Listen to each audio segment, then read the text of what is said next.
مشرانو کم کارونه کړي دي یا څو ورځې نه مخکې نو هغه د دې حکومت ته وجه ډېر زیات حالات خراب شو. زه د مشتاق خان شکریه ادا کوم چې هغه دا دویم پروګرام دی چې موږ یې په دې یونین کونسل کې وکړو او انشاءالله به در به لکه خیر خلاصوو. ټیک ده که نه ملګرو؟ په PK 57 کې به دا پروګرام انشاءالله په پانزو کې ورکوو. نو زه د خپل خبرې خو سره ملګرو ډېرې ښې خبرې وکړې.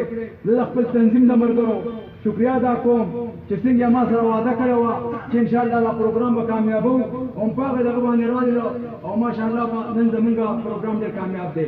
خاص کر د شوډاک زه د PK 56 کې زمونږ شوډاک یونین کونسل داسې یونین کونسل دی چې دې کې موږ ډېر زیات شمولیتي پروګرامونه کړي. دا ولې دا ستاسو جذبه ده، دا تاسو کار کوئ، محنت کوئ.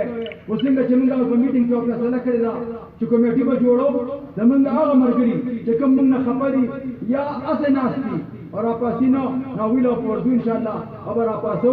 هغه زمونږ ملګري دي، زمونږ مشران دي، د پارټۍ سره قربانۍ دي او دغه پروګرام انشاءالله اخري سر ته در شروع کوو.